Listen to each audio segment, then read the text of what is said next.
Hello and welcome to The Pit Lane, a show where I can voice my opinions on the motorsport industry from F1, Le Mans to MotoGP. And wow, I've not actually uploaded a video in almost 2 months. Yes, my New Year's resolution was to keep this channel pumping, and as normal, I lasted not that long. So anyway, well, Formula 1 is actually starting tomorrow, as it's Thursday today. The first test is in Australia overnight, which is in theory tomorrow. And I've been waiting for it. I mean, every winter break is freaking awful, man. I'm sitting there biting my nails, waiting for it to come on, and I actually resorted to getting a life, like going outside and stuff and socialising. And I don't want to social. I just want to sit down and watch Formula One on my weekends. So yeah, it's coming back tomorrow, and I'm pumped. I mean, I was listening to the radio this morning. I have the radio full blast whilst I'm just brushing my teeth in the shower, doing whatever. And the BBC had an advert come on for the Formula 1. I heard the engine sounds and my ears went up. And I looked, I was like, did I just hear for F1 cars? I sprinted into my room.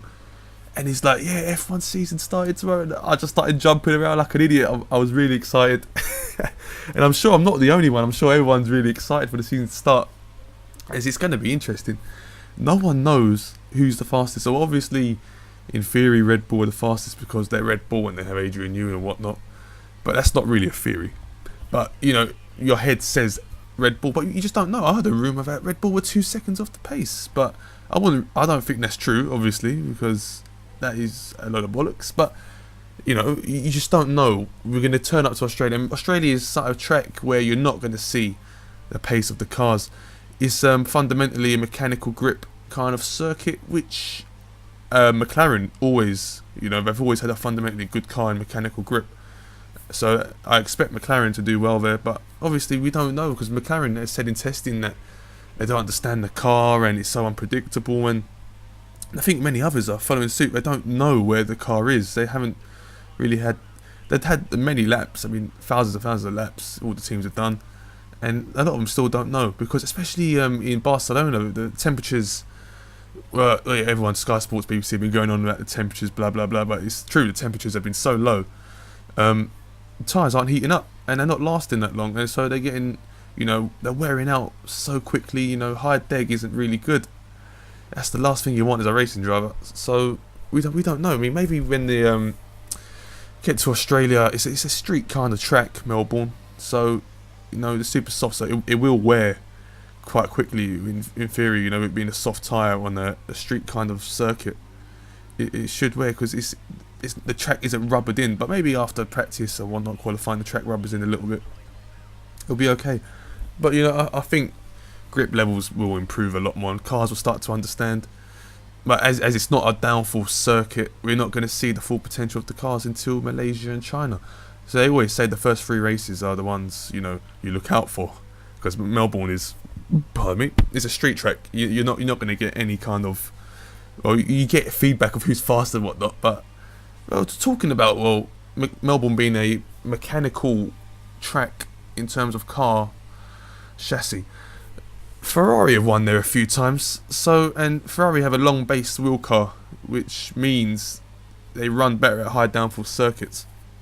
So like the Spas and all that kind of tracks. So it's not exactly like it's a certain, McLaren are going to win this weekend. Anyone can win, obviously. But I'm just saying it is a mechanical grip track, so we're not going to get good test results in terms of, we're not going to get the feedback of who's fastest, like the pecking order. We're not going to get that yet. Maybe in a few weeks. So where do we start now? Testing was interesting. Obviously, take it with a pinch of salt. Lewis Hamilton set the fastest time, but I reckon he was running on empty, and the others haven't. They've been running on very high fuel. But some teams have been saying that was a brilliant time. So unless they're bluffing, sandbagging, and maybe Mercedes might actually be up there, and I really doubt they will be, but I'm not going to put it past them. One of the top stories, top stories, I wouldn't say it's a top story, but one of the stories that really, really grinded my gears, pissed me off a little bit, was Louis Razia, how a team, gave him the elbow. I think I watched GP2 last season. I tried to watch GP2 as much as I can for all the years. I tried to watch all motorsport as much as I can. And I like to think I have a good eye on the young drivers' talent. I mean, I remember Vettel before he was even in Formula One, he was doing BMW testing. You could just tell when you see a guy driving the lower formulas if he's got the balls or not, if he's good enough to do it. Same with Hulkenberg. I used to watch Hulkenberg in A1 GP. I thought to myself, this guy needs to get into Formula One. He's young.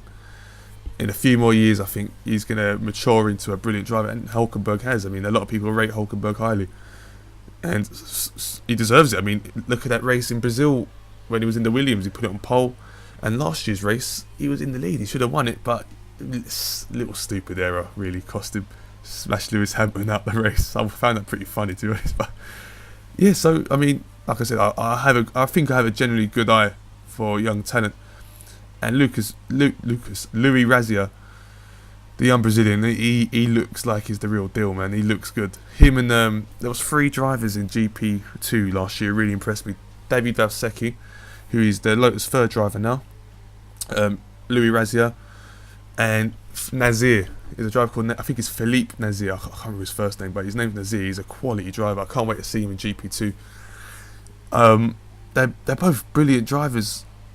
I mean, they replaced Razia with Bianchi. Bianchi's a good driver. I mean, he's alright, but I think brilliant driver. If you want someone in the car who's going to get the most out of it, obviously you want Timo Glock for the experience, but obviously you can't afford him.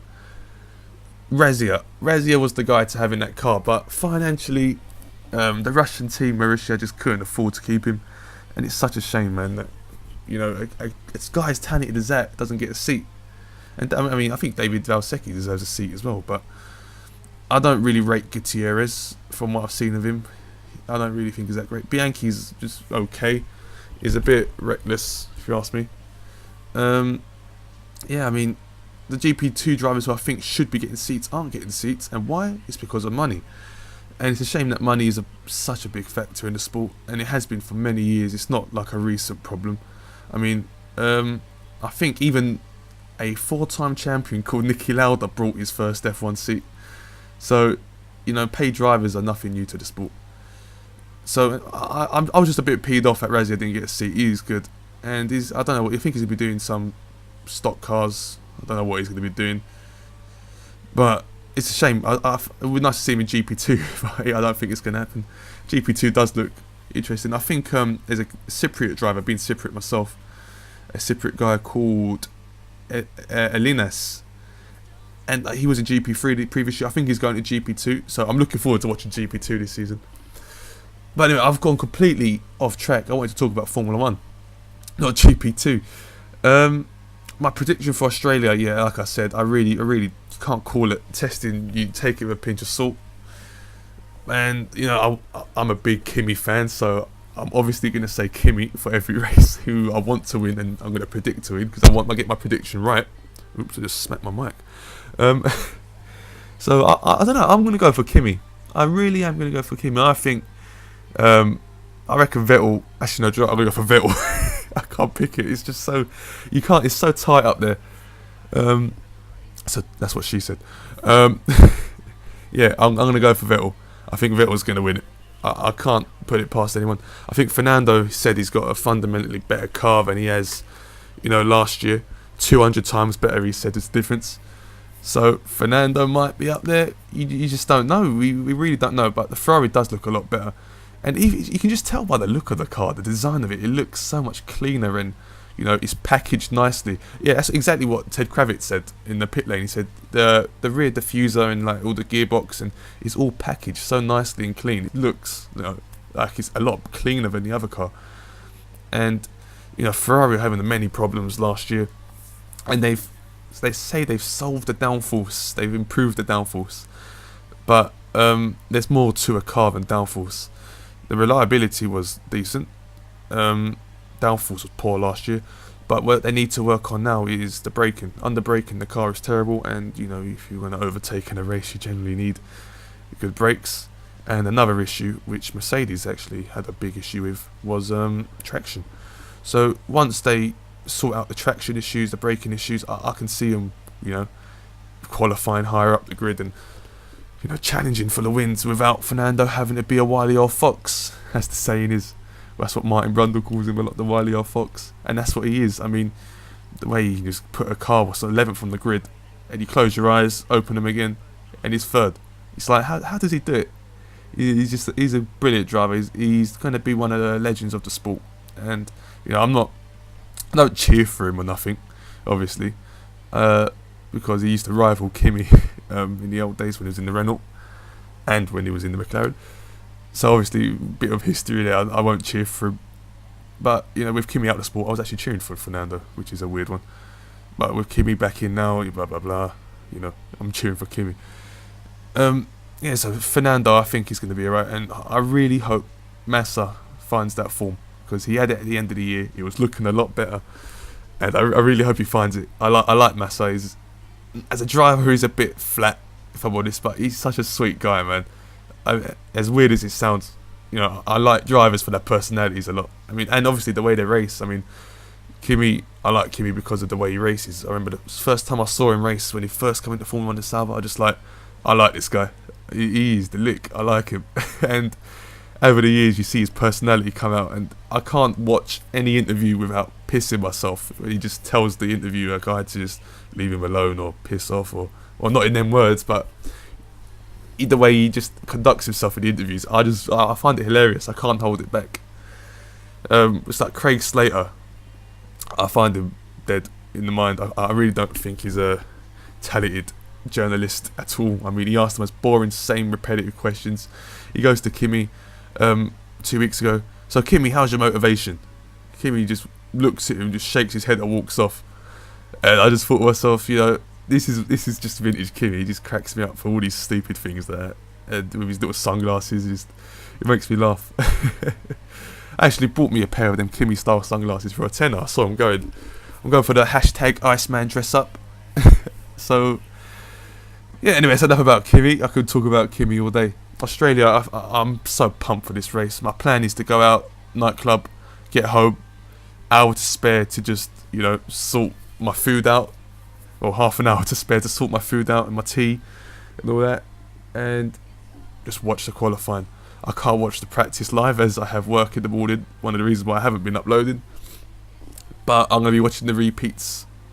I don't know whether to say at work or not, just in case my work colleagues are watching this. But I'll be watching the practice sessions when I get home, and I have it on in my ears. I always listen to the radio and whatnot at work. So I'm looking forward to the weekend. I'm so pumped. I've never been so excited for a Formula 1 season in a long time. Yeah. Anyway, hopefully I'm gonna get another video up of, you know, the results and whatnot of Australia, my thoughts of the race, and I hope it's not boring. If it's boring, I'm not going to bother. I'm just going to, you know, piss it, man. Fuck it, I'm not doing it. Yeah, I'm going to cut this video short. I've got to upload some racing videos from my championship. I've got so many videos to upload and record and whatnot. It's going to be a long weekend, but it's going to be a good weekend with the Formula 1. Also, guys, check out the Badger GP Fantasy F1 Challenge. Have a little go at that. That's going to be a good laugh. Just sign up. I'll leave a description in the description. The Badger GP website. I've been following their articles for quite a few years now, and you know, they're easy to read. And because I'm not much of a reader, I'm dyslexic, so I really don't enjoy reading. But their articles are brilliant. I mean, I can enjoy them, and they're easy to follow. So check them out. I mean, I'll leave a link in the description. Sign up to that Fantasy League team thing, not Fantasy League, or Fantasy Formula 1 thing. You get a little prize. You get a Badger mug. And it's actually got Mansell on it. I want that Mansell Badger mug. Anyway, I'm going to cut this short. I said that already. But yeah, thanks for listening, guys. And I'll get another one up soon, hopefully. All the best. Thank you very much.